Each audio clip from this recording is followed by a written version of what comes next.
Hello, in this video we're going to be talking about inequalities, specifically two variable inequalities. Our discussion in this chapter so far has been about equations. Equations are when we have a relation where two quantities are equal to each other.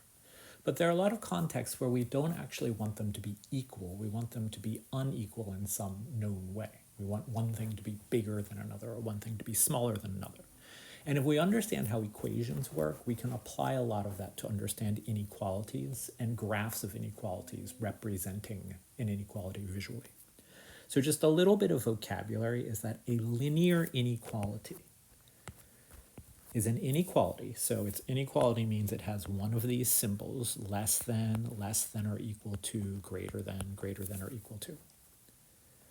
And its graph is going to be a region of the coordinate plane bounded by a line. So when we graph this, we're not going to get a single curve or a single line. We're actually going to get an entire region. And we'll have a region that is bounded by a line. So just as a little example here, let's just imagine we have our x-axis and our y-axis. But let's imagine we have some other line here. And we can think of that as a borderline, right? This blue line in theory goes on forever. I'm not going to draw the whole thing. It essentially divides the plane into two regions that are called half planes. So there's one half plane that we could basically think of as the stuff to the left of the blue line. It goes on forever as long as it doesn't cross that theoretical blue line. I'm not going to draw it forever, but you can imagine that it kind of keeps going to the upper left. And then there would be another half plane like so. So we have a boundary line, and then one side of that is called a half plane. The other side is called a half plane. When we are graphing inequalities, we're going to be thinking about entire regions that we would indicate with some degree of shading. You can do highlighting if you're using Notability, but if you're just working with your pencil, often we'll just use little hatching to shade it. So as I mentioned before, the graph of an inequality will not be a single line or curve. Instead, it's going to be a region, and we'll indicate that region with shading. So here's how we do it. First, we determine the graph of the corresponding equality. So whichever symbol you had, right? Maybe there was just as an example, maybe we had something like x is less than 3y plus 1. We're going to think about the corresponding equation, x equals 3y plus 1. That'll be a line. We know how to graph lines, so graph that line, but draw it lightly. Then you're going to pick any point that is not part of that boundary line. The equation gives us the boundary line. Just pick anything else, literally any other point. And you're going to check to see if the inequality was true or not. If the inequality is true, then we want that stuff. We want that side.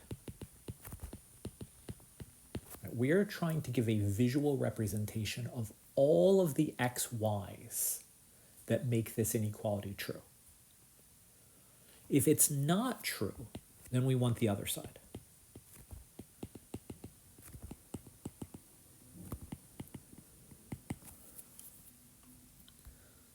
So we'll know which half plane is part of our answer. Then just make sure you know, do you have an inequality that includes equals, like a less than or equal to or greater than or equal to? Or do you have what's called a strict inequality? If we're allowed to have the equals, then that boundary line is part of what we want. Right? We want things that are in that region or right on the line where things are equal. We want that boundary. If it's a strict inequality, we don't want the boundary. If we want to include it, we use a solid line. So if equality is allowed, we use a solid line. If we have a strict inequality, we don't want it, and we mark that with a dotted line. A dotted line is a way of indicating it goes right up to this thing, but the line is actually not part of it. And then we'll just shade the appropriate half plane to present our graph. So let me show you an example. I will just squeeze this in here.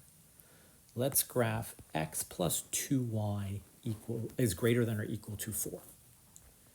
So I'm going to think about x plus 2y equals 4. So there are various ways to draw that graph. When you have standard form, sometimes the easiest thing to do is start plugging in 0. If x is equal to 0, I get 2y equals 4 and y equals 2. So the point 0, 2 will be on that line. If y equals 0, I have x plus 2 times 0 equals 4, which means x equals 4. So the point 4, 0 is there. So I'm not going to use a grid, a pre-printed grid. I'm just going to do my best by hand. So 1, 2, 3, 4, the point 4, 0 is definitely on this line.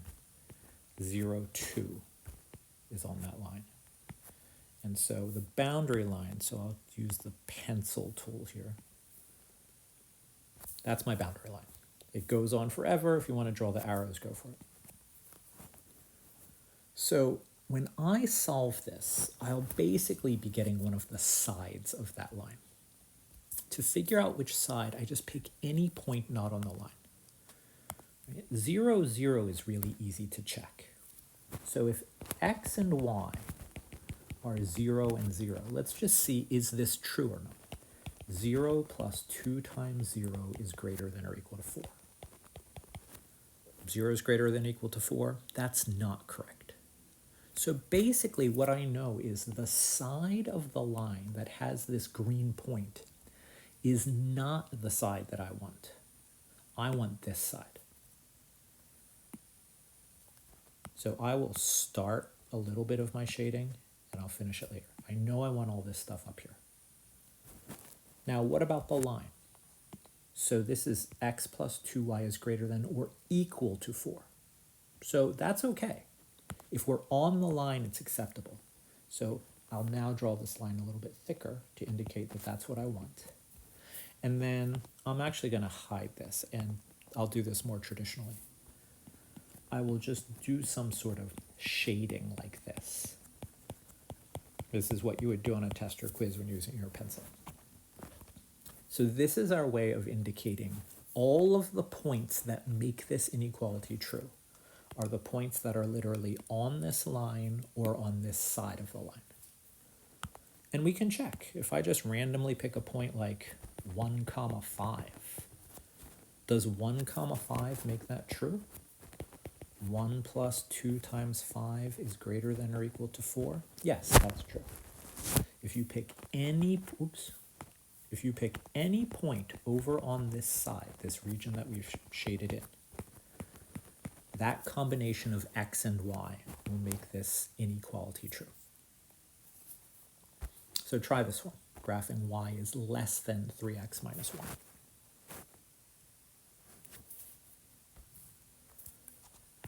So I'm going to graph the corresponding inequality.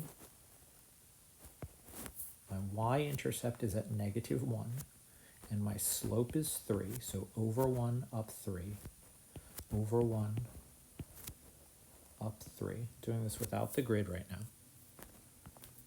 I'll draw this with a pencil to keep it kind of light. And now let's just test something. Here, let's test this point here at 2, 0. So if x is equal to 2 and y is equal to 0, this would say 0 is less than 3 times 2 minus 1. 0 is less than 5. Yes, that's true. So that's the side that I want. We want this side. We want the right-hand side. And since it's a strict inequality, we don't want the line itself. So I'll do this in red. I'll draw the line with a dotted red line. That's the way you indicate that it's the boundary, but we don't actually want to include that line. And then I can just do some rough shading to indicate that the region to the right of the line is what I actually want. And again, if you want to test it, just pick something else. Okay, there's a point over here at 7, 2. Does that make this inequality true? 2 is less than 3 times 7 minus 1? Yeah. Now, in real life, an inequality might be better than an equation in terms of actually describing things. So here's an example. At a concession stand, hot dogs cost $3 each and sodas cost $2 each. Let X count the number of hot dogs you buy, and let Y count the number of sodas you buy. And you can spend up to $30. That's where the inequality comes in. We're not saying you have to spend the full $30, but you can spend up to $30. Which inequality would describe your options in terms of how many sodas and hot dogs you buy? And then try to visually represent that. So pause if you're doing this on your own. X is the number of hot dogs. So 3 times X would basically be the money spent on hot dogs. Y is the number of sodas, and 2 times Y would be the money spent on sodas. And when we add these together, that will be less than or equal to 30. It doesn't have to be. No one said you have to spend the full $30. So 3x plus 2y is less than or equal to 30. Now, if we want to visually represent this with a graph, we know there's no such thing as a negative amount of sodas or hot dogs in any meaningful way. So we can just deal with the first quadrant. Just, X and Y might be 0, but otherwise they're positive. There are no negatives that make sense in this problem. So the point 10, 0 makes the corresponding equality true. Again, it's in standard form, so I'm imagining what happens if I plug in y equals 0. What happens if I plug in x equals 0? Oops. I'm not going to draw in all my individual tick marks. This is our boundary line. We want to include that because it's less than or equal to. And then you can check that the side that we want is this side. And intuitively that makes sense, right? The other side goes on forever and would involve, billions of hot dogs. There's a limited number of options. But basically within this triangle, we can see all the different possibilities, right? If I really wanted to, I could fill out a grid, and all of these different places in the grid, this is getting a little tedious,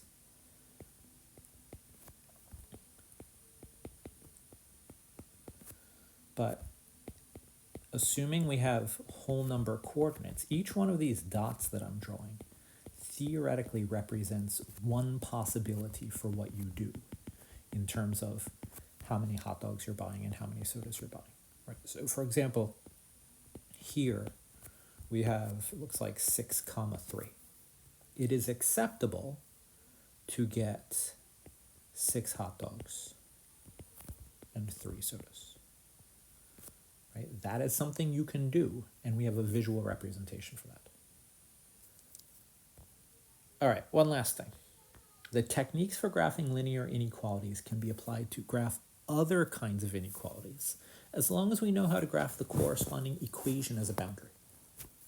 So let's look at this example. Y is greater than or equal to 3 times the absolute value of x plus 1.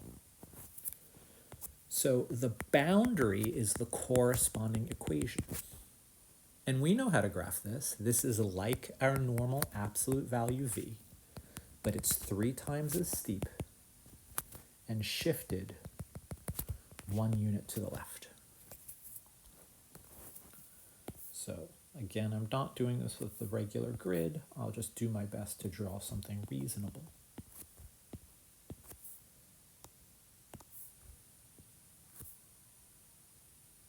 This V that I'm drawing is the boundary. In this case, the boundary is not a line.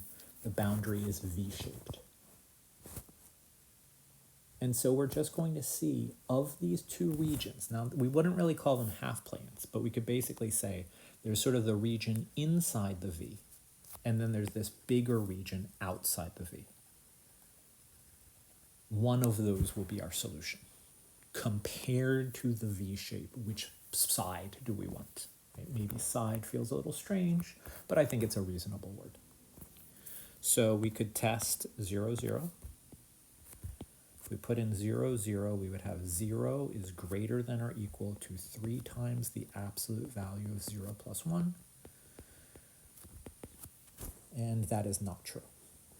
So what we actually want here is the stuff inside. And since it's a greater than or equal to, we want the V. All right, that is it for this video.